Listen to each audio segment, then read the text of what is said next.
Hola, ¿qué tal? Mi nombre es Jesús Ibarra, soy TCU en Emergencia, Seguridad Laboral y Rescates de la Universidad de Guadalajara. Estudio en el Centro Universitario de Ciencias de la Salud, estoy en mi último semestre, en cuarto, y el día de hoy les voy a hablar acerca del tema de trauma torácico. Espero y lo disfruten, pongan atención por favor. Tema: trauma torácico. Puntos importantes. Existen tres tipos de neumotórax: atención, abierto y simple. La evaluación y manejo inicial de los pacientes con trauma torácico y conlleva una revisión primaria, la reanimación de las funciones vitales, una revisión secundaria detallada y los cuidados definitivos.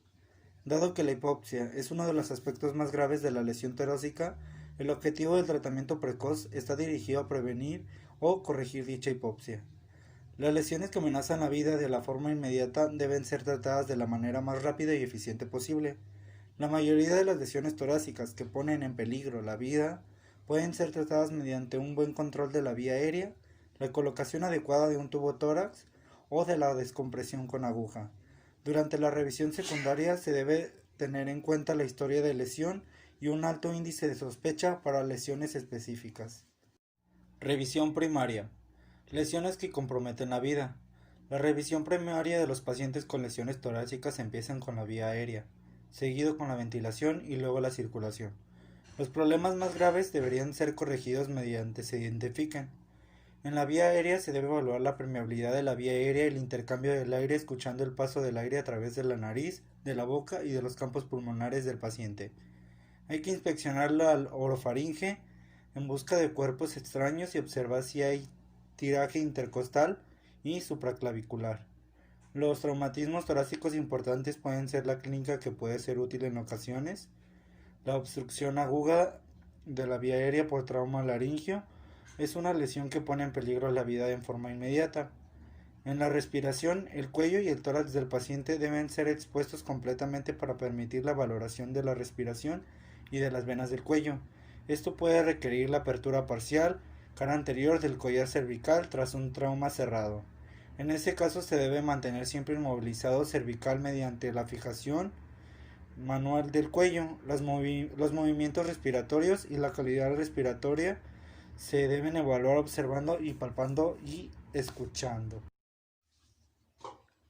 Efectos fisiopatológicos de este tipo de lesiones. A. Vía aérea. Los traumatismos cerrados del tórax superior pueden provocar un defecto palpable en la región de la articulación esternoclavicular con luxación posterior de la cabeza clavicular, causando obstrucción de la vía aérea superior. La identificación de esta lesión se hace al escuchar dicha obstrucción de la vía aérea superior, el cual se escucha un estridor. Un estridor es un sonido respiratorio agudo resultante del paso turbulento del aire en la laringe o menor en el árbol bronquial, o un cambio marcado en la voz si el paciente puede hablar. El tratamiento consiste en la reducción cerrada de la lesión, que se puede hacer extendiendo ambos hombros hacia atrás o tomando la clavícula con una pieza de punta redonda, como una pinza de campo, y reduciendo la fractura con la mano. Una vez reducida esta lesión, generalmente permanece si el paciente está en posición supina. B. Respiración. Los signos importantes, aunque a menudo sutiles, de las lesiones de tórax o hipoxia incluyen aumento de la frecuencia respiratoria y cambio en la modalidad respiratoria, en especial hacia respiraciones progresivamente más superficiales. La cianosis es un signo tardío de hipoxia en pacientes traumatizados. Sin embargo, la ausencia de cianosis no necesariamente indica una correcta oxigenación tisular o una vía aérea adecuada.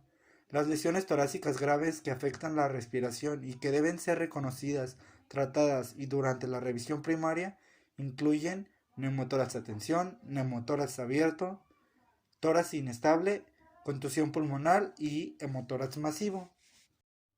Neumotórax a tensión. Un neumotórax a tensión se desarrolla cuando ocurre una pérdida de aire con un mecanismo de válvula unidireccional, ya sea desde el punto o a través de la pared del tórax. El mecanismo valvular hace el aire entre la cavidad torácica sin tener vía de escape, lo que produce el colapso del pulmón afectado. Más tarde el mediastino se desplaza hacia el lado opuesto, reduciendo el retorno venoso y comprendiendo el pulmón contralateral. La situación del tórax en este caso se debe al marcado descenso del retorno venoso y como consecuencia la disminución del gasto cardíaco, siendo clasificado como un shock obstructivo. La causa más común del neumotórax a tensión es la ventilación mecánica con la presión positiva en pacientes con lesión de la pleura visceral. Un neumotórax simple causado por un trauma de tórax penetrante o cerrado puede complicarse con un neumotórax a tensión debido a un intento fallido de la inserción del catéter venoso en la vena subclavia o yugular interna o la falta del sellado en una lesión del parénquima pulmonar. Ocasionalmente los defectos traumáticos de la pared torácica también puede causar neumotórax a tensión si son cubiertos de la forma incorrecta con apósitos cerrados por sus 4 lados en vez de los 3, o si el defecto del mismo constituye un mecanismo valvular. Un parénquima pulmonar es la porción de intercambio gaseoso del pulmón formado por los alvéolos que tienen un diámetro de 250 micras y presencia del aire en el espacio pleural como se muestra en la imagen. El neumotórax a tensión es un diagnóstico clínico que indica que hay aire de presión en un espacio pleural. Su tratamiento no debe demorarse por la espera de confirmación radiológica. Entre los signos encontrados por este mismo es el dolor torácico, falta de aire, la dificultad respiratoria, la taticardia, la hipotensión, la desviación traqueal en el sentido contrario a la lesión, la ausencia de ruidos respiratorios en un hemitórax, la elevación de un hemitórax y movimientos respiratorios, la distensión de las venas en el cuello y la cianosis como una manifestación ya tardía. Debido a la semejanza en sus manifestaciones clínicas, el neumotórax a tensión puede ser confundido inicialmente con el taponamiento cardíaco. La diferenciación puede ser por la presencia de hipersonancia a la persecución, desviación de la tráquea y ausencia de ruidos respiratorios en el hemitórax afectado. Todos tipos de tórax neumotórax a tensión. El neumotórax a tensión requiere descompresión inmediata y trata inicialmente insertando de forma rápida una aguja gruesa en el segundo espacio intercostal en la línea media clavicular del hemitórax afectado. Existe evidencia reciente que sugiere que una aguja de 5 centímetros de longitud puede alcanzar el espacio pleural en el más del 50% de las veces, mientras que en una aguja de 8 centímetros lo hará más en el 97%. En ocasiones incluso con una aguja de tamaño apropiado, esta maniobra puede ser efectiva. Puede que no funcione. Por lo general el tratamiento definitivo solo requiere colocación de un tubo torácico en el quinto espacio intercostal, generalmente a nivel de la tetilla, justo por delante de la línea media axilar. Neumotórax abierto. Los defectos grandes de la pared torácica que quedan abiertos pueden producir un neumotórax abierto. El equilibrio entre la presión intratorácica y la presión atmosférica es inmediato.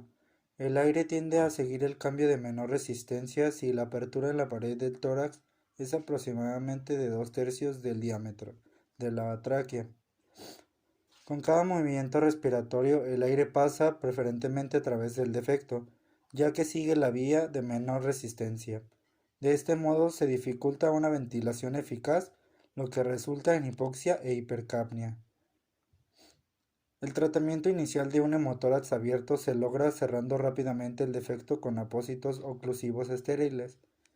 Los apósitos deben ser lo suficientemente grandes para cubrir los bordes de la herida y se deben fijar solo por 3 de sus lados, para permitir el mecanismo de escape. Cuando el paciente inspira, los apósitos concluyen el defecto, impidiendo la entrada del aire. Durante la expiración, el lado abierto del apósito permite la salida del aire desde el espacio pleural. Se debe colocar un drenaje pleural alejado del sitio de la herida o lo antes posible. El cierre hermético de todos los lados bordes de la herida puede causar la acumulación del aire en la cavidad torácica, provocando una neumotórax a tensión, a menos que se haya colocado antes un drenaje pleural. Tórax inestable y contusión pulmonar. Un tórax inestable ocurre cuando un segmento de la pared del tórax pierde la continuidad, o sea, con el resto de la caja torácica. La presentación de un segmento torácico móvil da como resultado una alteración grave del movimiento normal de la pared. Aunque la inestabilidad de la pared torácica puede causar movimientos paradójicos durante la inspiración y la expiración, este defecto por sí solo no es una sola causa de hipoxia. El compromiso más importante en el tórax inestable proviene de la lesión pulmonar subyacente, una contusión pulmonar. Si la lesión es importante puede producir una hipoxia severa. El dolor asociado con la restricción del movimiento de la pared torácica sumado a la tensión subyacente pulmonar son las principales causas de la hipoxia. La palpación de los movimientos respiratorios anormales y la crepitación provienen de las fracturas costales o cartílagos ayudan al diagnóstico. El tratamiento inicial incluye una ventilación adecuada, la administración de oxígenos humidificados y la reanimación con líquidos. En ausencia de hipotensión sistemática, la administración intravenosa de soluciones cristaloides debe ser cuidadosamente controlada para prevenir la sobrehidratación que puede comprometer la situación respiratoria del paciente. El tratamiento definitivo consiste en asegurar una adecuada oxigenación, administrar cuidadosamente líquidos y suministrar analgesia para mejorar la ventilación. Eso último se consigue usando opioides intravenosos con la administración de anestesia local, evitando así la depresión respiratoria observada con los opioides sistemáticos. La prevención de la hipoxia es de vital importancia en el paciente traumatizado y podría ser necesario un breve periodo de intubación y de ventilación hasta que se haya logrado un diagnóstico completo y definitivo de todas las lesiones. Una valoración cuidadosa de la frecuencia respiratoria, de la presión parcial de oxígeno arterial y la de estimación del trabajo ventilatorio indicará el momento adecuado para la intubación y la ventilación. Circulación. El pulso del paciente debe ser evaluado en su salida, frecuencia y regularidad. En el paciente hipovolémico, el pulso radial y el pedio pueden estar ausentes debido a la pérdida de volumen. Deben medirse la presión arterial y la presión de pulso, y evaluar la circulación periférica mediante el color de la piel y la temperatura. Las venas del cuello deben ser inspeccionadas para ver si están distendidas. Hay que recordar que un paciente hipovolémico, con taponamiento cardíaco, con hemotórax, atención o con una lesión diafragmática, las venas del cuello pueden no estar distendidas. El paciente debe estar conectado a un monitor cardíaco y a un oxímetro de pulso. Los pacientes que sufren un trauma torácico, especialmente en el área esternal, o los que sufren una deceleración rápida, son susceptibles a lesiones del miocardio que pueden llevar a arritmias. La hipoxia y o la acidosis aumenta las posibilidades de esto ocurra. La actividad eléctrica sin pulso manifiesta con ritmo cardíaco con electrocardiograma, mientras el paciente no tiene pulso palpable. La actividad eléctrica con pulso puede estar presente con el taponamiento cardíaco, en el neumotórax a tensión, en la hipovolemia grave o en la ruptura cardíaca. Las lesiones torácicas graves que afectan la circulación deben ser reconocidas y tratadas durante la revisión primaria. Incluyen el neumotórax a tensión y el neumotórax masivo y el taponamiento cardíaco. Hemotórax masivo. El hemotórax masivo se produce por la acumulación rápida de más de 1500 mililitros de sangre a un tercio o más de la volemia del paciente en la cavidad torácica. La causa más común son las heridas penetrantes con lesión de vasos sistémicos o iliares, pero también puede ser consecuencia de un trauma cerrado. El paciente con hemotórax masivo, las venas del cuello se observan planas o pueden estar distendidas si están asociadas a un hemotórax a tensión. Sin embargo, es raro que los efectos mecánicos de una colección masiva de sangre intratorácica desvíen de sangre intratorácica en el mediastino lo suficiente como para causar una distensión en las venas del cuello. Para poner un poquito más de atención y darle un poquito más de enfoque, mencionando lo que son los vasos sistémicos y los ciliares. Los componentes ciliares están en los bronquios y conforman por el péndulo bronquial y los elementos vasculares funcionales.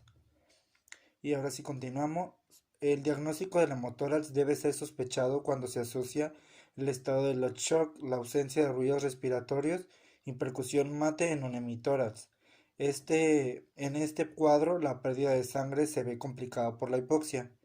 El ruido mate es un ruido opaco generado por percutir órganos macizos. Y el tratamiento inicial de en la restitución del volumen sanguíneo, simultáneamente la descompresión de la cavidad torácica a través de vías endovenosas de grueso calibre se iniciará infusión rápida de cristaloides y en cuanto sea posible de sangre de tipo específico. La sangre que sale a través del tubo torácico puede ser recolectada en un dispositivo apropiado para su autotransfusión. Se coloca un tubo torácico de 36 o 40, uno French, usado usualmente a nivel del pezón, justo por delante de la línea axilar media, y se continúa con una rápida restitución de volumen mientras se lleva a cabo la descompresión de la cavidad torácica. Cuando se sospecha de un hemotórax masivo, se debe hacer todos los preparativos para una autotransfusión. Si se evacúan 1500 mililitros de sangre en forma inmediata, es muy probable que el paciente requiera una toracotomía temprana.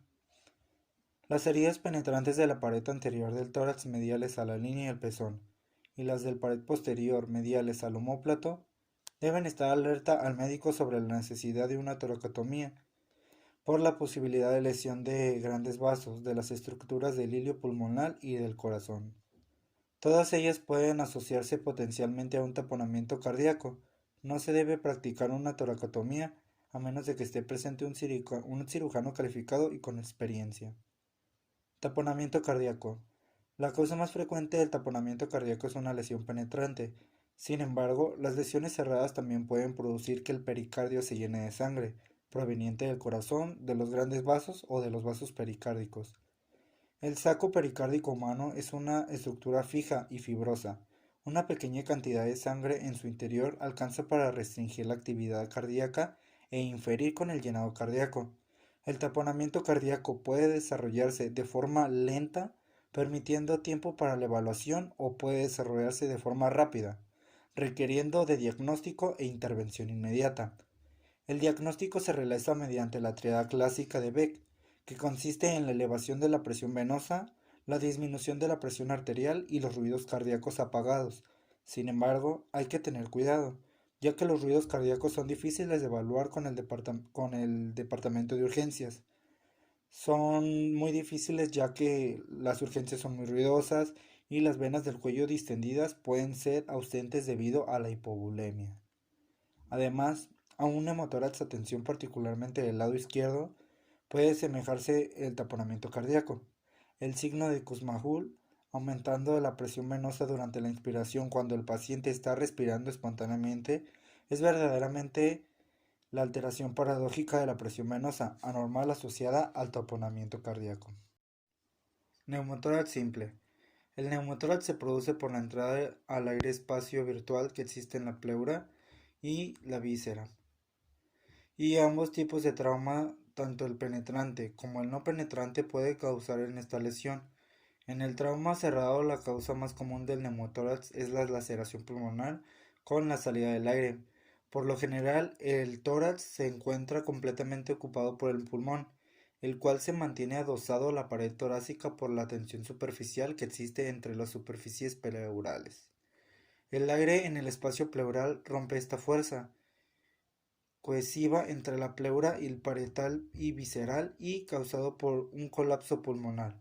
Se produce un defecto en la ventilación-perfusión debido a que la sangre que perfunde en el segmento del pulmón no ventilado no está oxigenada. Ante la presencia de un neumotórax, los ruidos respiratorios en el lado afectado a veces están disminuidos y la percusión es hipersonante. Esta hiperresonancia es muy difícil de percibir en un escenario ruidoso como es en un departamento de urgencias. Una radiografía de tórax en expiración y de pie puede ayudar en el diagnóstico. Nunca debe ser sometido ante anestesia general o ventilación mecánica a presión positiva hasta que se haya colocado un tubo torácico. A todo paciente con un neumotórax simple se le debe colocar un tubo de tórax antes de ser trasladado por vía aérea, debido a la posibilidad de la expansión del neumotórax con la altura, incluso en la cabina presurizada. El tratamiento. La colocación de un tubo torácico a nivel del cuarto o quinto espacio intercostal, justo delante de la línea axilar media. La observación y la aspiración de un pequeño neumotórax que no produce síntomas pueden ser una opción apropiada, pero esto debe ser realizado por un cirujano calificado. En caso de lo contrario, se debe colocar un tubo de tórax. Una vez que se ha colocado un tubo de tórax y conectado a una trampa de agua con o sin aspiración, es necesario realizar una placa de tórax para confirmar la reexpansión pulmonar. Ruptura traumática de la aorta. La ruptura traumática de la aorta es una causa común de muerte súbita en un accidente de tráfico o en caídas desde gran altura. Para los que sobreviven al evento inicial, la recuperación es posible frecuentemente si la ruptura aórtica es identificada y tratada de inmediato.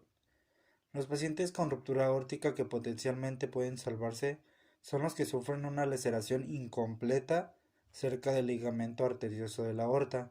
Los signos y síntomas específicos de la ruptura de la aorta están generalmente ausentes. Hay que mantener un alto índice de sospecha ante la presencia de antecedentes de mecanismo o de lesión por fuerza de deceleración rápida y hallazgos radiológicos característicos, lo que obliga a seguir una evaluación al paciente con estudios completamente específicos. Tendremos algunos signos radiológicos, entre estos se encuentra la obliteración del botón aórtico, el ensanchamiento de la línea paratraqueal, el ensanchamiento del mediastino, un hemotórax izquierdo, una presencia de sombra pleural apical y la tomografía helicoidal de tórax con contraste, el TAC, ha demostrado ser un método eficiente de tamizaje para la evaluación de los pacientes que se sospecha una lesión aórtica cerrada. Ruptura traumática del diafragma. La ruptura traumática del diafragma es diagnosticada con mayor frecuencia del lado izquierdo, probablemente porque el hígado obliterado el defecto o protege el lado derecho del diafragma, mientras que la aparición del intestino, estómago o la sonda nasográfica se detecta con mayor facilidad en el lado izquierdo del tórax. El trauma cerrado se produce grandes desgarros radiales que llevan a la herniación, mientras que el trauma penetrante produce unas pequeñas perforaciones que pueden tardar algún tiempo o a veces años para desarrollar una hernia diafragmática. Las lesiones del diafragma pueden pasar desapercibidas durante la evaluación inicial cuando la radiografía de tórax se malinterpreta al mostrar una elevación del diafragma, dilatación gástrica aguda, un hemonemotórax loculado o un hematoma subpulmonar. La presencia de la elevación del diafragma derecho en la radiografía de tórax puede ser el único hallazgo de una lesión derecha. Si se sospecha de una laceración de diafragma izquierdo, hay que colocar una sonda nasográfica. Cuando la sonda aparece en la cavidad torácica, ya no se necesitan más pruebas de diagnósticos especiales para confirmar el diagnóstico. Se sabe que simplemente tiene una ruptura de diafragma. Ruptura esofágica por trauma cerrado. Las lesiones del esófago son las más comunes en el trauma penetrante. Aunque raras, las lesiones por trauma cerrado del esófago pueden ser letales si no se reconocen.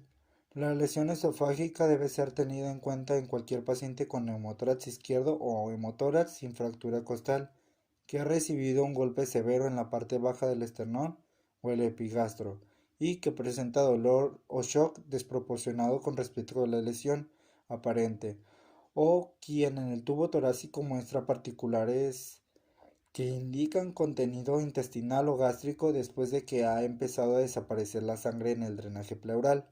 El tratamiento de es el amplio del espacio pleural y del mediastino, con reparación directa de lesión a través de una toracotomía cuando sea posible. El pronóstico mejora cuando la reparación se realiza durante las primeras horas que se produce la lesión.